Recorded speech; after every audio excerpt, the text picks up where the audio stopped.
Assalamualaikum warahmatullahi wabarakatuh. Perkenalkan, nama saya Muhammad Zidil Mantarsiri. Di sini saya akan menjelaskan tentang ujian akhir semester statistika yang saya kerjakan. Oke, ini ada nomor 1, yang mana ini ada 25 pria, ada 11 perokok, dan 14 tidak perokok atau non-smoker ini. Oke, aja ini diketahui jumlah perokok ada 11, jumlah non-perokok ada 14, jadi jumlah prianya ada 25. Lalu ini uji hipotesis H0 sama dengan mian smoker atau rata-rata perokok sama dengan mian non-smoker atau rata-rata bukan perokok. H1 adalah mian smoker tidak sama dengan mian non-smoker. Lalu B ada tingkat signifikansi yaitu 5% yang mana hasilnya adalah 0,05. Itu dipakai untuk tabel nanti. Lalu ini ada statistik uji, ini rumus-rumusnya, rumus T, rumus D bar atau rata-rata, rumus SD kuadrat ini standar deviasi. Oke, yang T ini dari D bar min mu 0 per standar deviasi dibagi akar N.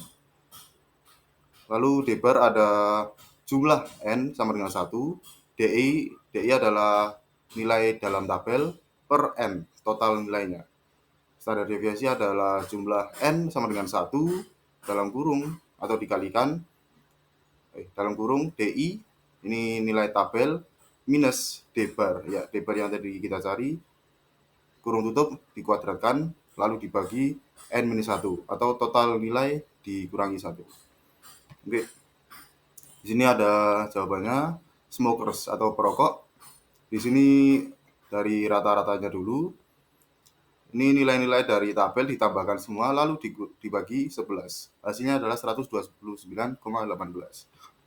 Lalu standar deviasinya semua ini satu persatu ya, nilai dari tabel. Nih, 124 min 129,18 dipangkatin. Pangkat 2. Oke. Lalu ditambahkan, masing-masing ditambahkan, lalu dibagi 11 min 1 atau dibagi 10 sama dengan 32,7636 yang saya bulatkan menjadi 32,76. Lalu yang non smoker atau bukan merokok juga sama. Ini dari nilai tabel lalu dibagi total nilainya ada 14, hasilnya 123,357 yang saya bulatkan menjadi 123,36. Lalu standar deviasi pun sama, baginya 14 min 1, lalu hasilnya 32,8626 yang saya bulatkan menjadi 32,86. Oke, selanjutnya ini adalah nilai T, ini tabelnya, tabel t-test. Lalu nilai T-nya ini didapatkan dari ini rata-rata smoker atau perokok dikurangi rata-rata bukan perokok dibagi akar standar deviasi dari perokok dibagi 11 plus standar deviasi bukan perokok dibagi 14. Hasilnya adalah 2,52. Oke, lalu daerah kritiknya H0 ditolak jika T lebih besar dari Tn-1, sigma per 2. Sigma per 2 sama dengan A sama dengan 0,025. Yang mana sigmanya tadi adalah nilai signifikansi dan nilai signifikannya adalah 0,05. Lalu 0,05 bagi 2 adalah 0,025. Oke. Lalu di tabel ini karena nilai signifikansi bagi 2 adalah 0,025, dari tabel didapatkan di sini 0,025, lalu ke Tn-1, Tn N-nya 25 dikurangi 1 adalah 24. Jadi di sini 24 sama 0,025 ditarik garis adalah 2,064. Yang mana T sama dengan 2,52 lebih besar dari 2,064, maka jadi tidak ada perbedaan dalam rata-rata tekanan darah antara perokok dan bukan perokok. Selanjutnya nomor 2, ini ada sampel tomat dari 2 lahan pertanian A dan B dengan variansi sebesar 0,005 untuk A dan 0,007 untuk B. Dan ditanyakan, dapatkah Anda menolak pada tingkat signifikansi klaim bahwa kedua lahan tersebut sama-sama tercemar? Oke, ini jawabannya. Diketahui 12 sampel tomat lahan A, 10 sampel tomat lahan B. Variansi lahan A adalah 0,005, variansi lahan B adalah 0,007. Tingkat signifikansi atau sigmanya adalah 0,05. Lalu A untuk uji hipotesis, H0 sama dengan rata-rata residu pestisida lahan A sama dengan lahan B. H1 rata-rata residu pestisida lahan A tidak sama dengan lahan B.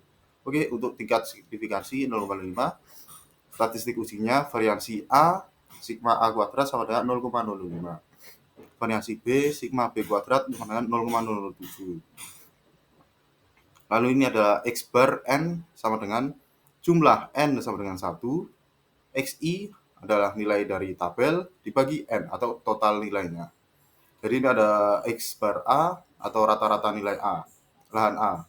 Sama dengan ini nilai dari tabel ditambahkan semua lalu dibagi 12, hasilnya 0,886. Yang rata-rata B juga sama, nilai data ditambahkan semua lalu dibagi 10, hasilnya adalah 0,941.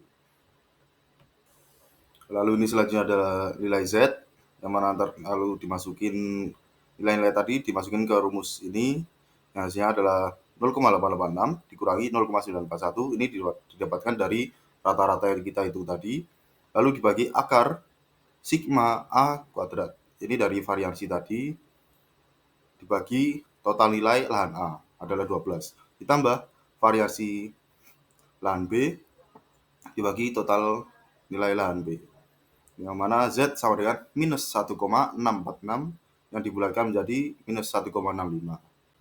Oke, selanjutnya ini daerah kritik. H0 ditolak jika Z lebih kecil dari Z min alpha per 2. Alpha per 2 sama dengan 0,05 dari variasi dibagi 2, yang mana adalah 0,025.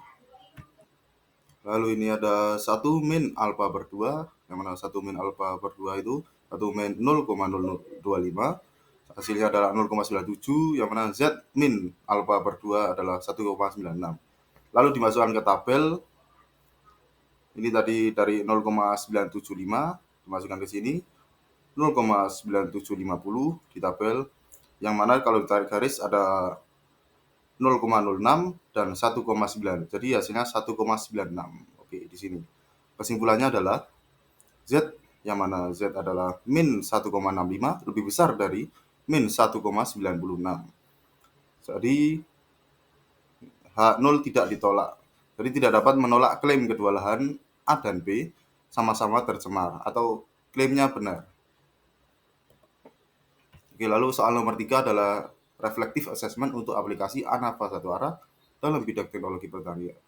Refleksikan pengetahuan yang Anda peroleh saat Anda mempelajari ANOVA satu arah dalam bidang yang Anda tekuni di teknologi industri pertanian. Selanjutnya ada B, berikan juga contoh aplikasi ANOVA satu arah dalam bidang yang Anda tekuni di Fakultas Teknologi Industri Pertanian. Oke. Ya, jawaban saya ini yang A, jawabannya adalah setelah mempelajari ANOVA satu arah di teknologi industri pertanian, dapat digunakan untuk menganalisis data eksperimen variabel random. Dalam industri pertanian, ANOVA sangat berguna untuk perbandingan varietas tanaman, evaluasi perlakuan untuk pupuk, untuk melihat pupuk mana yang paling efektif dalam meningkatkan pertumbuhan laju tanaman, serta saya mempelajari penggunaan software selain SPSS, yang mana SPSS ini saya pelajari saat praktikum pemasaran. Lalu saat pelajaran statistika ini, matkul statistika ini, saya mendapatkan software baru yaitu Jamovi. Yang mana Jamovi ini software gratis yang dapat didownload oleh siapapun lewat website dan sangat mudah digunakan. Lebih free gitu aja. Lalu yang selanjutnya B. Beberapa contoh aplikasi ANOVA satu arah dalam bidang industri pertanian, yaitu dapat digunakan sebagai alat atau metode perbandingan hasil produksi padi, analisis varietas padi atau tanaman, pengujian metode pertanian seperti membandingkan metode irigasi tradisional dengan irigasi modern, lalu yang terakhir adalah dan uji kualitas produk pertanian. Oke, sekian kurang lebihnya, mohon maaf. Wassalamualaikum warahmatullahi wabarakatuh.